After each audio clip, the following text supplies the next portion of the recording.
Сәлеметсіздер ме қадірмен телекөрермендер, бүгін бейсенбі әдеттегідей эфирде күн тақырыбы бағдарламасы. Мен оның жүргізушісі Әлия Дербісалықызы.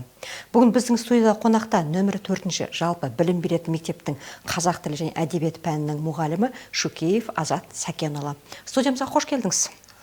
Армысыздар, қош көрдік. Азат Сәкенұлы, жалпы мынау жуырда ғана өзі нөмір 4-ші жалпы білім беретін мектепте қазақ тілі мұғалімдеріне арналған қалалық семинары өтті. Соған толық тоқталып өтсеңіз, ұйымдастырушылар кімдер қатысты, қандай ашықтар, қандай іс-шаралар өткіздіңіздер? Дұрыс айтасыз, осы жақын арада бізде нөмір 4-ші жалпы білім беретін мектепте қалалық семинар өткен болатын. Қалалық семинардың тақырыбы заманауи технологияларды қолдану арқылы қазақ тілі және әдебиет пәнін көркемдей түсіру, қызығушылықтарын арттыру деген секілді мақсат болған болатын. Енді қалалық семинар жалпы білім бөлімінің, Лисаков қаласының білім бөлімінің басшылығында ұсынысы арқылы біздің мектепте ұйымдастырылып өтті. Қалалық семинарға жалпы осы Лисаков қаласының барлық қазақ тілі пән мұғалімдері қатысты, атсалысты. Өзінің бір тәжірибелік іс-шарасымен 4-ші мектеппен бөлісіп, басқа да әріптестерге бөлісіп ұсындық. Бұнда енді қандай бір ерекшеліктер болды? Бұнда сол жаңағы заманауи технологияларды тіл саласында және қазақ тіл саласында қалай қолдануға болады, балаларды қалай қызықтыруға болады деген секілді сондай бір өзінің кереметтіліктері болды.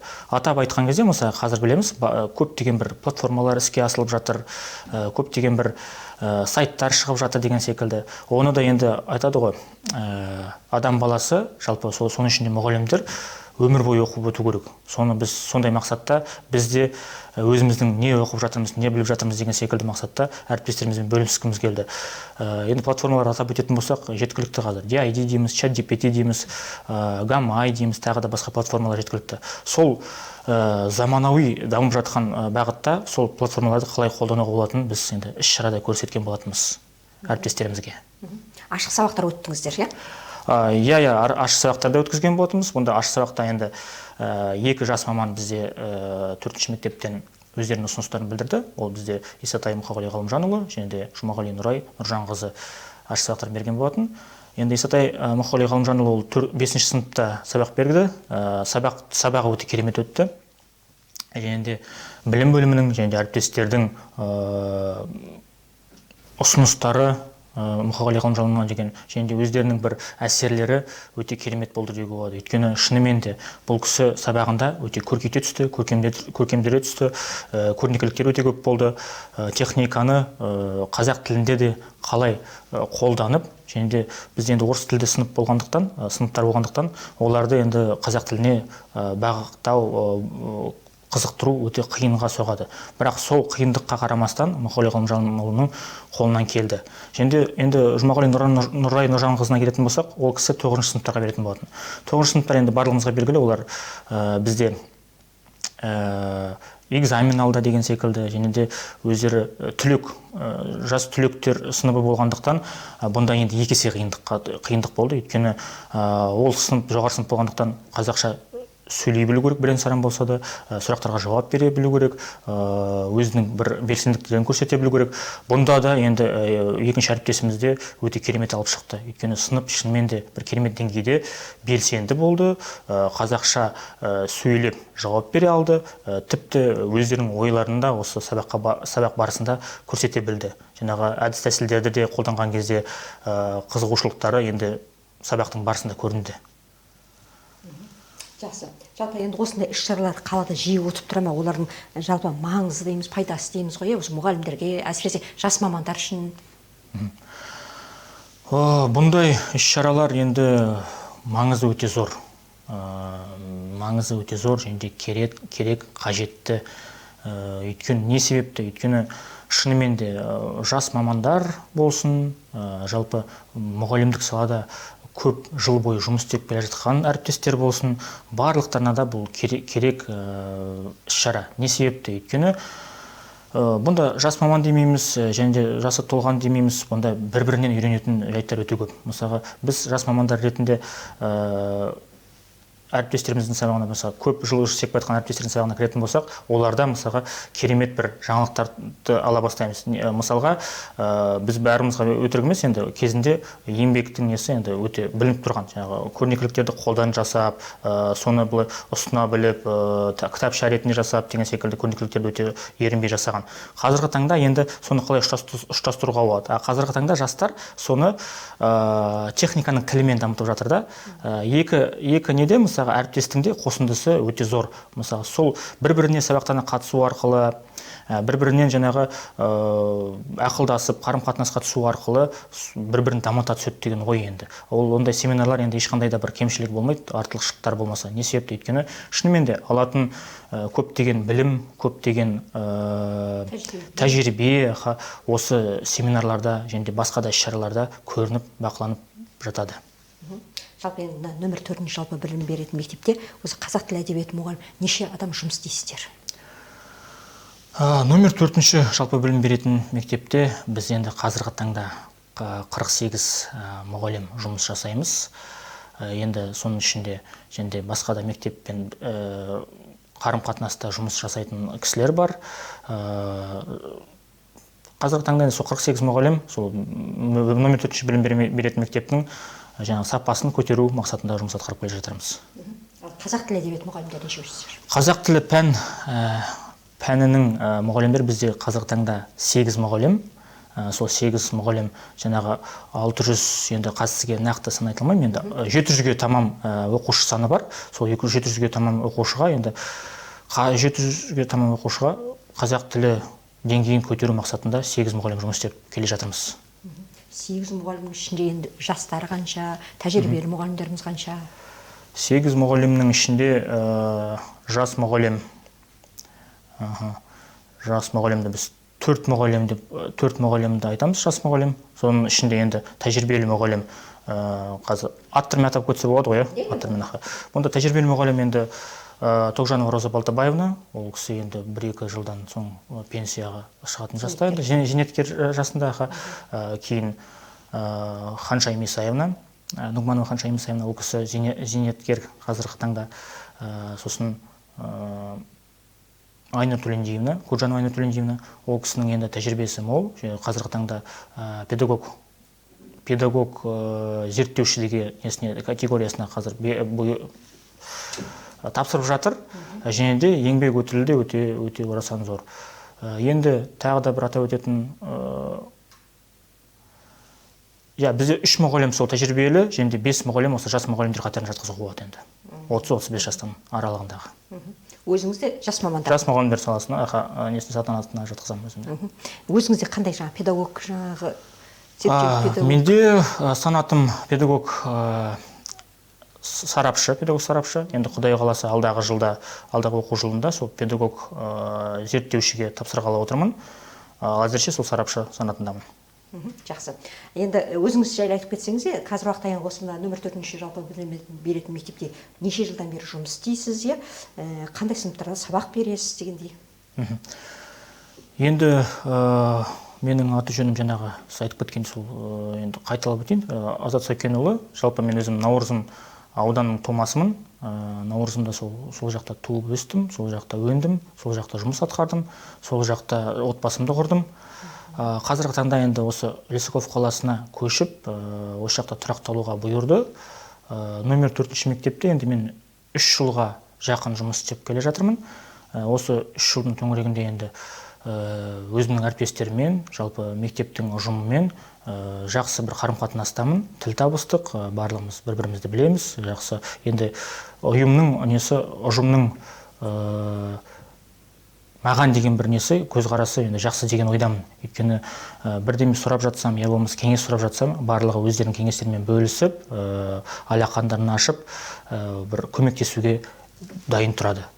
Ал енді тағы өзім туралы қосып кететін болсам, қазақ тілі әдебиеті пәнін енді мен шын айтсам, өзім туғаннан армандаған мамандығым. Не себепті? Өйткені мұғалімдік саланы көріп, мен енді қызыққан болатым кішкентай бала кезімнен бастап. Ал не себепті? Сол мамандықтың ішінен қазақ тілі әдебиеті пәнінің мұғалімі.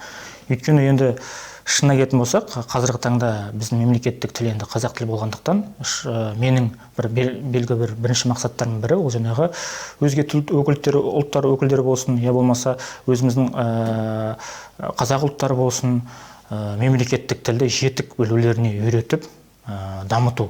Мен қазіргі таңдағы оқушыларға да айтамын, мысалға, көп тіл білгеннің ешқандай бір несі жоқ, кемшілігі жоқ, зияны жоқ. Мейлі біз сол жаңағы орыс тілін, ағылшын тілін, осы біздің мемлекеттік тіл қазақ тілін білейік, ол өтіне мысалға нұр үстіне нұр болады. Көп тіл біліп жатса. Ал енді өзіміз білеміз, енді мемлекеттік тіл енді ол өзі атайтып тұр. Мемлекеттік тілде енді барлық азаматқа білу парыз. Сол себепті енді сол мақсатта, сол жолда жұмыс, қызмет атқарып келе жатырмыз. Қандай сыныптарда сабақ бересіз? Сыныптар менде қазіргі таңда 7-ші сынып бұйырды. 7-нің сол А, Б-сы, В-сы сол бөлінеді бізде мектепте. Сол 3 тізбектелген 7-ші сыныптың аралығында берем сабақты. 7-ші сыныптар, жалпы беретін сыныптар жаман емес, жақсы, бірақ әлде де жұмыс істейтін енді жайттар көп. Көбісі мысалы қазақ тілі түсініп жатса да, сыныпта қазақ тілін сөйлеуге кішкене қорқа соғады деген секілді, ұялады деген секілді. Ол айтады ғой, орысша айтқанда бір барьер тұрады, бір кедергі тұрады. Сол кедергіні енді бұзу мақсатында болсын, я болмаса соларға енді үйрету мақсатында болсын, енді қолымыздан келгенін жасап жатырмыз. Бізге бұйырған сол 7-ші сынып биылғы жылы оқу жылы. Жақсы. Жалпы енді өзіңіз айтып кеттіңіз ғой, енді балалардың арасында енді жаңағыдай қазақ тілін үйренуге дейміз, енді өзге ұлт өкілдері болған соң қиыншылық көп болады, осы орайда енді балалардың осы қазақ тілін үйренуге деген қызығушылығын арттыру үшін қандай әдіс тәсілдерді қолданасыз сабақтарда? Басында жаңа атап өткендей, мысалы семинарды біз өткіздік дедік қой, сол семинарда біз өткізген кезде енді тақырыпты болсын, я болмаса өткізген бір іс-шаралар, әдіс-тәсілдер болсын, аспаннан алып, мысалы, біз соны өткізе алмаймыз ғой. Енді өзіміздің әдеттегі күнделікті қолданып жатқан әдістерімізді көрсеттік әріптестерге, әрине арасына бір жаңалықтар қостық. Енді өзімнің сабақтарымда мен сол жаңағы жаңа технологияларды қолдануға тырысамын. Өйткені қанша дегенмен қазір балалар, шынына келетін болсақ, олар технологияның балалары. Не себепті? Өйткені қазір білеміз, ол өте жасырында емес, екінің бірі балалардың телефонда болсын, гаджеттарда болсын, компьютерда болсын отырғанды жөн көреді. Енді сол техниканың балалары болғандықтан, оларды біз енді пәннен ауытқымау үшін, я болмаса пәннен мүлдем қызығушылықтары кетіп қалмау үшін біз оларды соны ұштастырып, байланыстыра білуіміз керек.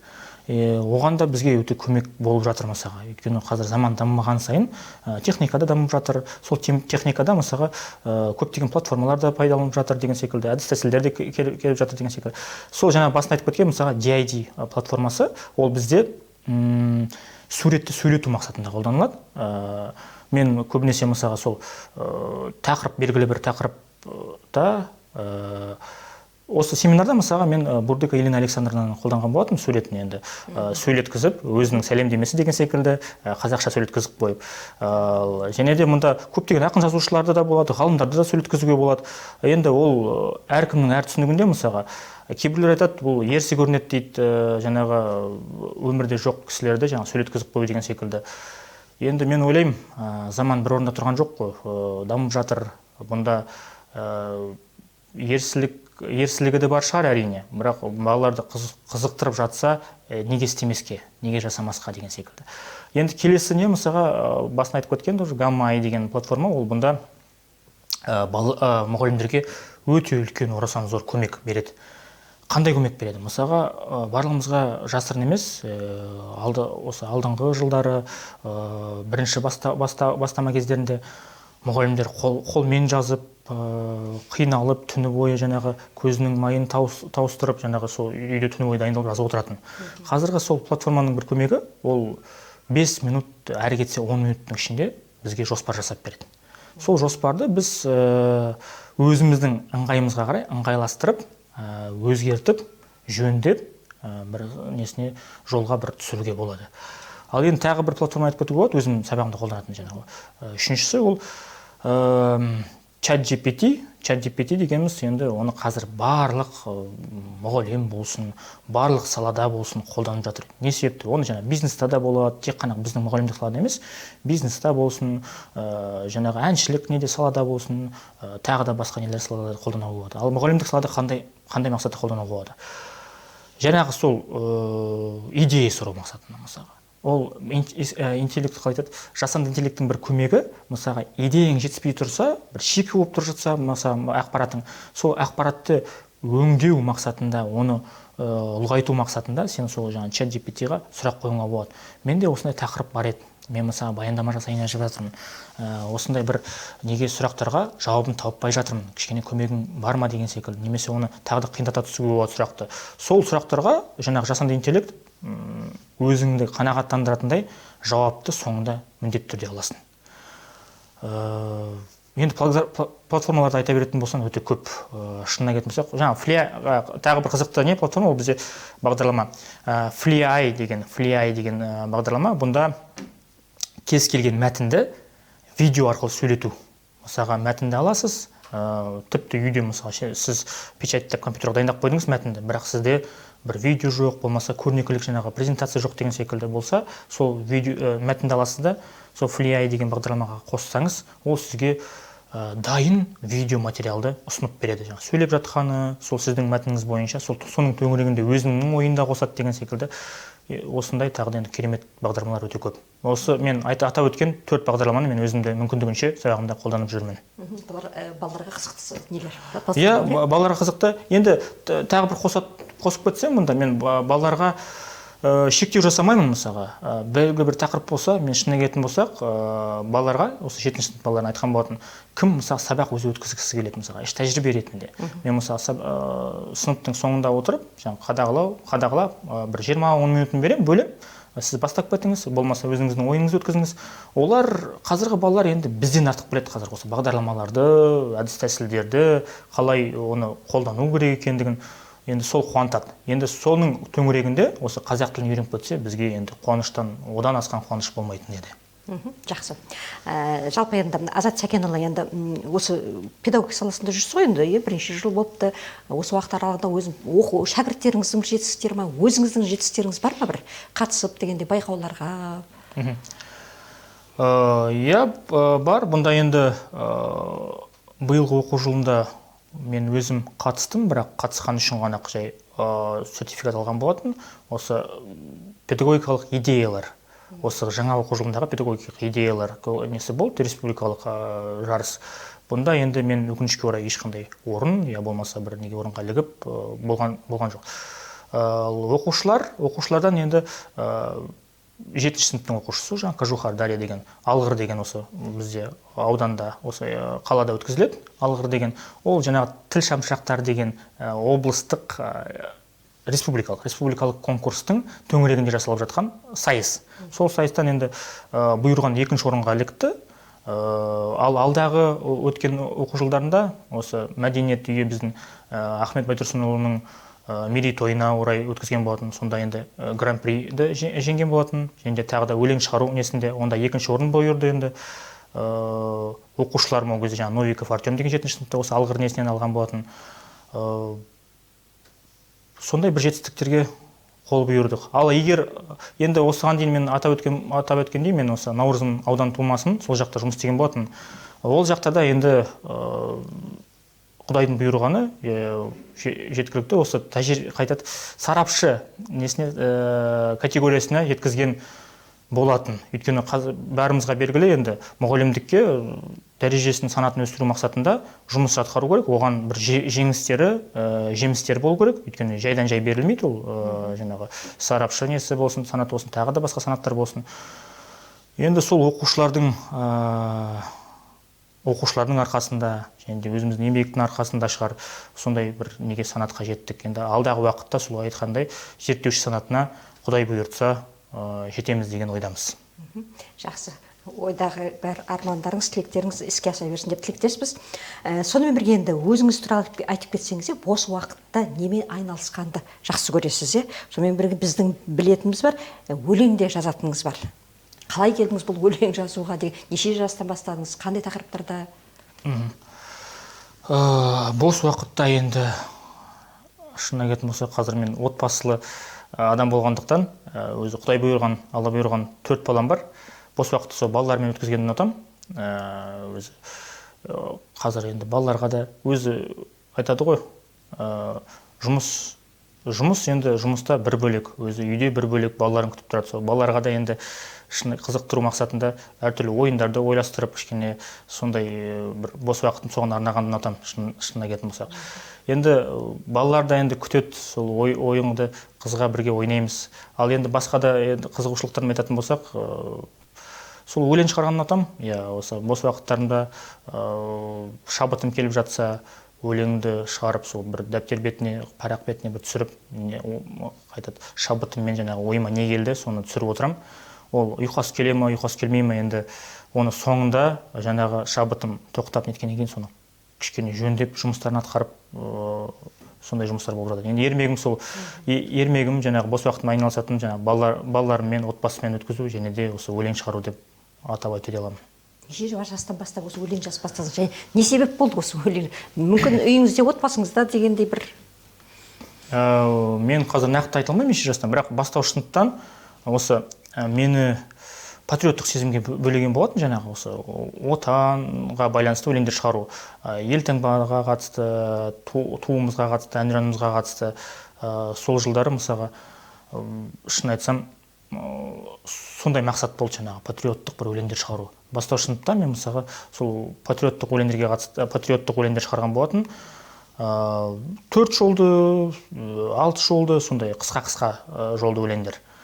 Ал енді оған себеп болғаны сол іштегі бір айтады ғой, әр ақын болсын, жазушы болсын, өзінің бір қияли бір несі болады деп, әлемі болады деп, өзінің бір ерекше, басқаша бөлек бір әлемі болады деген секілді. Сондай бір әлемге менде бір кіріп кететін болады, ара-тұра. Сол әлемнің төңірегінде мысалға ойға батып, болып жатқан жағдайларға қатысты болсын, болмаса ішкі дүниемдегі сезімге қатысты болсын, сондай бір жолды өлеңдер санамызға, ойымызға келіп жатады. Енді осы сәтті пайдаланып бір өлең шумақтарын айтып берсеңіз бізге. Жақсы, аха. Рұқсат болса мен. Қандай өлеңді арнайсыз бізге, көрермендерімізге? Қандай тақырып? Рұқсат болса енді былтыр осы ораза айында мен өлең шығарған болатын, өзімнің сүйікті жарыма, балаларымның анасына. Жалпы қазіргі таңда енді ораза Рамазан айы өзі жақындап қалды ғой. Осы 1 жыл өтіп қалыпты осы өлеңге де.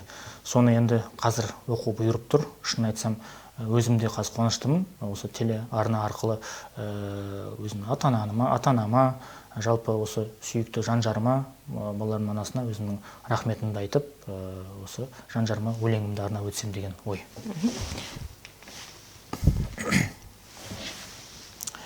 Рұқсат болса мен былай көтеріп оқысам. Сенің жүрегің, менің жүрегім. Жаратқаннан сендей жанды тіледім. 5 күндік мына жалған дүниеде сен аман болшы, махаббатым, жүрегім. Қасиетті Рамазанда туған күнің, қадір түні де мына бүгін. Жаратқаннан түні бойы тілеп өтем, сен аман болшы, айым, күнім. Әке шешем де саған разы, бір дұғада қыс пен жазы. Келін емес қызым демесе де, мүлдем жоқ қой саған назы. Маған 3 періште сыйға тарттың, дәрежем өсті, Құдай-ау арттым. Сен дегенде мен неге қуанбайын, қуанышын сыйлаттың ғой мына жарықтың. Кім не десе о десін, мейлі айтсын, қызығады, көре алмайды, енді қайтсын. Сендей жармаған ғана бұйырып тұр, уа Аллам, саған ұқсас періштелерге байытсын.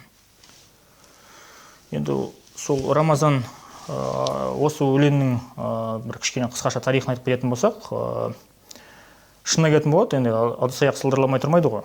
Осы Рамазан айында осы ойымызға осы өлең түсті. Не себепті? Үйдегі енді жан-жарым жалпы өзі көңілсіз, көңіліне бір кірбің түсіп қалып, ренішін шамалы болса да білдірткен болатын. Сол кезде енді сол мақсатта шығарған өлеңім болатын. Жаңағы ешқандай да сөзді көңіліне алмасын деген мақсатта тек қана осы осы өмірдің қызығушылығымен, сүйіспеншілігімен өмір сүріп, тек маған сеніп, алдағы мақсатта сол үлкен биіктерге жетелейтініне сенсе деген сол ой болатын. Сол мақсатта шыққан өлең. Жақсы. Азат Сәкенұлы, мына уақытыңызды бөліп, студиямызға келіп, осындай қызықты әңгімемен бөліскеніңізге рахмет, жұмыстарыңыз сәттілік тілейміз. Рахмет сізге. Жақсы, рахмет. Сізге рахмет. Қадірменді ағайын, осымен бүгінгі эфир уақыты аяқталды. Келесі бейсенбіде кездескенше аман сау болыңыздар.